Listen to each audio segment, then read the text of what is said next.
दोस्तों गोविंदा साहब को जनरली उनकी कॉमेडी मूवीज़ के लिए जाना जाता है। जबकि फैक्ट ये है कि ऑल्दो उनकी कॉमेडी काफ़ी अच्छी है बट उन्होंने बहुत ही और भी अलग टाइप की फ़िल्में की हैं। चाहे वो रोमांस हो, चाहे वो एक्शन हो, चाहे वो जनरल मसाला मूवीज़ हो, उन्होंने हर तरह की मूवी की हैं। ये बात और है कि 90s में उनकी कॉमेडी फ़िल्म ज़्यादा चली तो उनको उसके लिए ज़्यादा जाना जाता है। बट वो इतने वर्सेटाइल एक्टर हैं कि जो भी रोल लेते हैं वो वैसा ही निभाते हैं। और इंडस्ट्री के जितने भी बड़े लोग हैं, चाहे वो उनके पहले की जनरेशन हो, उनके साथ के जनरेशन हो या उनके बाद के जनरेशन हो, सब लोग मानते हैं कि गोविंदा साहब is one of the best actors of Indian cinema.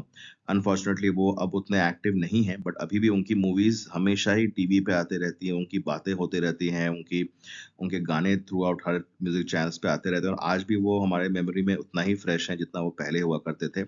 और अभी भी भले वो फ़िल्मों में काम नहीं कर रहे हैं, बट हमारे लाइफ़ का उतना ही एक्टिव पार्ट है, जैसा वो पहले हुआ करते थे। इसी सिलसिले में हम लोग उनके एक ऐसी मूवी की बात कर रहे हैं जो कि कॉमेडी मूवी नहीं थी। इनफैक्ट कॉमेडी थी इसमें भी, बट इसको एक कॉमेडी मूवी नहीं बोली जाएगी और एक बहुत ही अच्छी सस्पेंस थ्रिलर थी।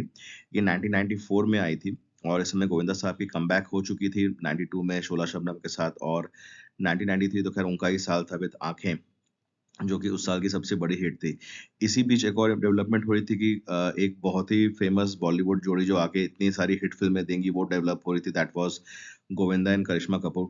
93 से उनकी जोड़ी बननी शुरू हो गई थी। इसमें भी उनकी ही जोड़ी थी। इनफैक्ट 1994 में उनकी 3 मूवी साथ में रिलीज़ हुई थी। 4 इनफैक्ट दुलारा, राजा बाबू, खुद्दार और एक और मूवी थी प्रेम शक्ति करके जो उतनी चली नहीं थी। ये एक बहुत ही अच्छी थ्रिलर फ़िल्म थी। फ़िल्म में सब कुछ था, शुरुआत में वही कॉलेज की का हँसी-मज़ाक, मस्ती-मज़ाक वो सब दिखाया जाता है और साथ ही साथ एक पैरेलल सस्पेंस ट्रैक भी चलते रहता है जहाँ पे कुछ मर्डर्स होते हैं और सिचुएशन इस टाइप की होती है कि गोविंदा साहब इस मर्डर में फँस जाते हैं और मतलब उनको भी यही लगता है कि शायद मर्डर उन्होंने ही किया है, यही इसका सबसे बड़ा ट्विस्ट है।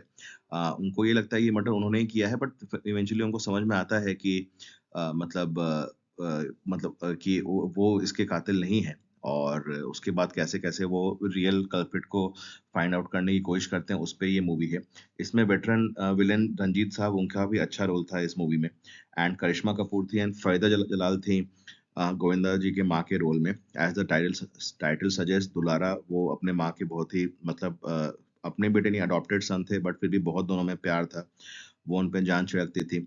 फ़िल्म के गाने भी बहुत अच्छे थे और जो सपोर्टिंग कास्ट थी, राकेश बेदी साहब, गुलशन ग्रोवर साहब, तेज सप्रू, सत्यजीत पुरी ये लोगों ने भी काफ़ी अच्छा काम किया था, जावेद खान साहब सब लोगों ने बहुत अच्छा काम किया था। एक परफेक्ट मसाला मूवी जिसमें एग्ज़ैक्टली जो आपको चाहिए रहता है एक मूवी में वो था। सस्पेंस और थ्रिल्स थे, हीरो-हीरोइन की केमिस्ट्री थी, कॉलेज के हँसी-मज़ाक के सीन्स थे, बहुत अच्छे गाने थे and an all time good suspense movie. ये मूवी भी चली तो थी, हालाँकि इस मूवी के बारे में उतनी ज़्यादा बात नहीं होती है compared to other films of Govinda ji. But अगर आपने ये मूवी नहीं देखी है, तो आई वुड सजेस्ट कि आप ये मूवी ज़रूर देखें। इस मूवी में कुछ-कुछ बहुत ही अच्छी सस्पेंस मूवी में जो ख़ासियत होती है, वो चीज़ें थी और ओवरऑल आपको ये मूवी ज़रूर अच्छी लगेगी। अगर आपने ये मूवी नहीं देखी है, तो ज़रूर देखें और आपको ये मूवी कैसी लगती है, ज़रूर बताएँ।